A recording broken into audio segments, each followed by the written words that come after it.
যেহেতু আপনাদের পছন্দের ওই দলটি নেই, ওই প্রতীকটি নেই, আমি আপনাদের প্রতিবেশী হিসেবে, আপনাদের ভাই হিসেবে, আপনাদের উপজেলার সন্তান হিসেবে আমি বিনয়ের সাথে বলবো, একবারের জন্য হলো আপনারা আমাকে ধানের শীষের প্রার্থী হিসেবে ভোট দিয়ে ওই মহান জাতীয় সংসদে যাওয়ার ব্যবস্থা করবেন। কোনো কারণে ধানের শীষের প্রার্থী জয়ী না হয় আমাদের ভাগ্যের কোনো উন্নতি হবে না।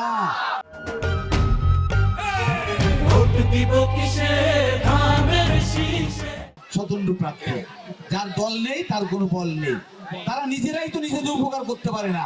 কিভাবে আমার ভাইয়ের উপকার করবে, কিভাবে আমার প্রতিবেশীর উপকার করবে, কিভাবে আমার এলাকার উন্নয়ন করবে?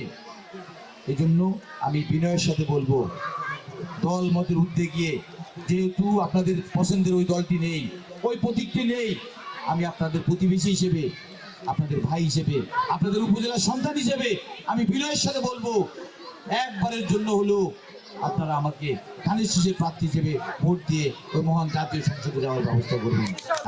সত্যি সত্যি গোপালগঞ্জ থেকে যদি এবার ধানের শীষের প্রার্থীরা কেউ না জয়ী হয়, আসলেই কিন্তু আমাদের অনেক মানুষ অনেক বেশি সমস্যায় পড়ে যাবে। অনেকের কিন্তু আর যাওয়া থাকবে না, কারণ সরকারি দলের সংসদ সদস্য না হলে কারোর জন্য কিছু বলারও সুযোগ থাকে না। এই জন্যই আমি বলবো, সবাইকে বলবো, আপনাদের যদি মনে হয় একটু কষ্ট হয়, তারপরও আপনাদের আত্মীয় হিসেবে, আপনাদের সন্তান হিসেবে, সর্বোপরি আপনার এলাকার একজন মানুষ হিসেবে আমি আপনাদের মূল্যবান ভোটের প্রত্যাশা করি। আমাদের এই গোপালগঞ্জ এক বক্সিপুর কাশিয়ানীবাসীর জন্য অত্যন্ত গুরুত্বপূর্ণ।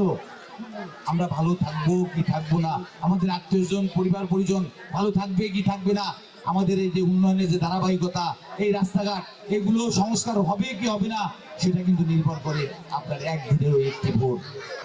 যে আমরা যে দলটা করতাম সেই দলটা তো এবার নির্বাচনে নেই, সেই প্রতীকটিও নেই, ধর আমরা ভোট কেন্দ্রে যাব না। আপনাদের বিনয়ের সাথে বলবো, এই কাজটা আপনারা দোয়া আল্লাহর কেউ করবেন না।